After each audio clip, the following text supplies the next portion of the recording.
देखिए, पति और पत्नी की तरफ से एक सवाल आता रहता है हमेशा कि जो नया कानून आया, भारतीय न्याय संहिता का जो नया कानून आया है, उसमें क्या अगर पति बाय चांस मान लीजिए किसी दूसरी महिला के लिए पत्नी को रखने से मना कर देता है, मतलब पत्नी को भी मना कर देता है कि भाई मुझे नहीं रखना, मैं किसी दूसरी महिला को रखता हूँ, उसको रखना है मुझे, या फिर वही बात सेम कोर्ट में बोल देता है, तो क्या उसको सज़ा मिलेगी या नहीं मिलेगी। और दूसरी बात, पत्नी तलाक नहीं देना चाह रही कि साहब मुझे तो रहना है, लेकिन पति किसी दूसरी महिला के साथ रह रहा है, तो क्या ऐसी कंडीशन में पति को कोई पनिशमेंट मिलेगी या नहीं मिलेगी। आज की वीडियो पूरी डिटेल में अपन बात करने वाले हैं। क्या जबरन पत्नी को रखना ही पड़ेगा? अगर पति बिल्कुल ही साफ मना कर देता है तो ऐसी कंडीशन में क्या पति इस चीज़ के लिए जेल जा सकता है या नहीं। कई महिलाओं के ये सारे सवाल रहते हैं, तो आज की वीडियो पूरी डिटेल में अपन बात करने वाले हैं। तो चलिए दोस्तों, नो टाइम पास नो बकवास, सीधा करते हैं काम की बात। मैं हूं हंस। सेकंड बात दोस्तों, कमेंट में नंबर ना छोड़े, अगर आप मुझसे ही बात करना चाहते हो साइड में नंबर लिखे रहते हैं, व्हाट्सअप नंबर, आप अपॉइंटमेंट बुक करके किसी भी केस से डिटेल में बात कर सकते हो। देखिए दोस्तों, सिंपल सी बात है।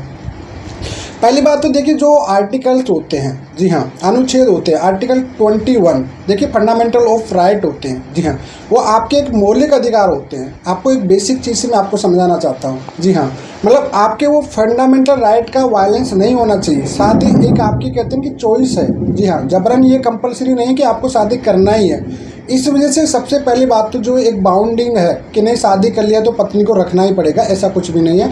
अगर वाकई पति बिल्कुल ही मना कर देता है तो वो चाहे नया कानून हो चाहे पुराना कानून हो, किसी भी कानून में बाउंडिंग नहीं थी कि भैया पत्नी को जबरन रखना ही पड़ेगा। लेकिन इसके साथ साथ में टर्म्स कंडीशन अलग अलग होती है। जी हाँ, मान लीजिए कोई कंडीशन है कि पति पत्नी के बीच में मतभेद हो चुके, डिस्प्यूट हो चुके हैं, या फिर कोई फैमिली डिस्प्यूट का मामला। पहली सिचुएशन में आपको समझा रहा हूँ स्टेप टू स्टेप, ठीक है।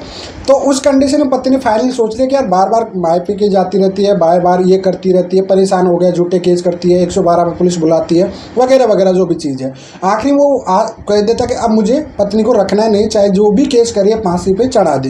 तो ऐसी कंडीशन में देखिए कोई बाउंडेशन नहीं है। जी हाँ, अगर वाकई मेंटल क्रूल्टी कर रही है, हरासमेंट कर रहे हैं, ग्राउंड अच्छे हैं, तो इसके आधार पर डाइवोर्स ले सकता है। अगर बाई चांस डाइवोर्स भी नहीं मिलता है तो वो क्लियरली मना कर सकता है। पत्नी ओनली मेंटेनेंस की अधिकार रहती है। अगर वो भरण पोषण करने में सक्षम नहीं है तो वो मेंटेनेंस लेने की अधिकार है, अन्यथा कोई बाउंडिंग नहीं है यहाँ पे भी।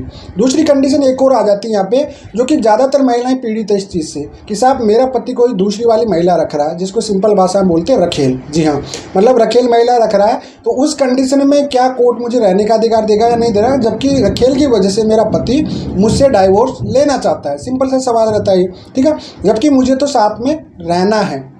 देखिए एक सिचुएशन ही है, यही बात अगर आपको आपका पति बोल रहा है, आपको इस चीज़ का पता पड़ चुका है, तो ये एक एडल्ट्री का ग्राउंड बनता है ये। जी हाँ, अगर उसका कंसल्ट है, उस लड़की को पता है कि आप शादीशुदा हो, तो उस कंडीशन में एक कंसल्ट पे चला गया, अब वो महिला आपको परेशान करती तो आप अलग केस कर सकते हो।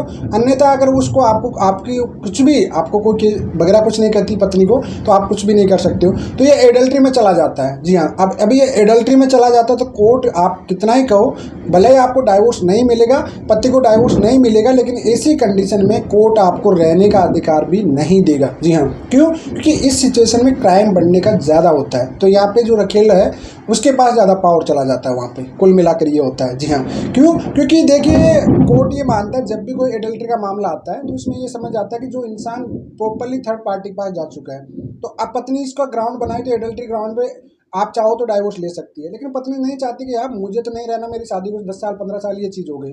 तो ऐसे सिचुएशन में जैसे होम हो गया, स्टे हो गया, उस पर परमानेंट स्टे मिल जाता है पत्नी को, रहने का अधिकार। वहाँ से पति को वहाँ से बेदखल हो जाता है, खुद का पति को भी बेदखल कर देता है। कोर्ट ये कहता है कि भाई आप एक प्रपोजल दे दीजिए मुझे, सिंपल सी बात है, आपका क्या क्या है, आपके बच्चे की फीस क्या है, आपका खर्चा क्या है, आपका इसका घर कौन सा है, क्या है, कौन से घर में आप रहना चाहते हो, इन सब का आपको एक प्रपोजल मांगता है कोर्ट, सिंपल सी बात है। और उस पर परमानेंटली स्टे लगा देता है और उससे घर के बाहर, खुद के घर से पति को घर से बाहर कर दिया जाता है, चाहे वो रखेल के साथ कहीं भी रहे, लेकिन उस घर पे परमानेंटली आपका एक रहने का अधिकार, जब तक आप जीवित रहोगे तब तक रहेंगे। साथ में मेंटेनेंस, घरेलू मेंटेनेंस जो आपके घर के खर्चे होंगे वो है, साथ में आपके बाल बच्चे हैं उनका जो खर्चा है वो पति को पे करना पड़ेगा। जी हाँ, और चाहो तो अगर आप वन टाइम एलिमनी, तो सेक्शन 20 होता है डोमेस्टिक वायलेंस एक्ट में, सेक्शन 20 होता है, उसमें चाहो तो आप वन टाइम एलिमनी डिसाइड भी कर सकते हो, जिसमें आप रेंटेड मांग सकते हो या सेम इक्वलिटी घर भी मांग सकते हो। जो भी चीज़ है आपको फुलफिल पति को करना ही पड़ेगा अगर वो रखने से मना करता है तो। इसी वजह तो पति मना नहीं कर पाते। कारण यही है ना कि पति इस कारण तो मना नहीं कर पाते कि भाई मुझे नहीं रखना, क्योंकि कोर्ट इतना फाइनेंशियल तौर पे प्रेशर डाल देता। अभी हाल में गुजरात का मामला था, बोल रहा कि पत्नी ने नहीं रखना, तो कोर्ट ने फाइन लगा दिया उस पर 2 करोड़ का कि भैया आपको 2 करोड़ देना पड़ेगा, सिंपल सी बात है, वन टाइम एलिमनी दीजिए, मत रखिए आप। तो कोर्ट ऐसे प्रेशराइज कर देता है पति को, तो वो ना तो दे सब पाता 2 करोड़, ना उसको छोड़ पाता है। तो इस वजह से या तो कोई प्रॉपर ग्राउंड होना चाहिए, अगर एडल्ट्री ऐसा मामला पत्नी वाकई डाइवोर्स नहीं लेना चाहती है तो प्रॉपर आप एक प्रपोजल आपको देना पड़ेगा, उसके आधार पे आपको घर भी मिलेगा, बच्चों का खर्चा पानी मिलेगा, और वो आपके साथ भी नहीं रहेगा। फिर आप अलग रह के आपको सेपरेशन का ग्राउंड भी नहीं बना पाएगा पति, ना उसको तलाक मिल पाएगा। तो उम्मीद करता हूँ जो आपके सवाल आते थे इसका वीडियो में पूरी डिटेल में उसका जवाब दे दिया हूँ। फिलहाल आज के लिए इतना ही। जय हिंद, वंदे।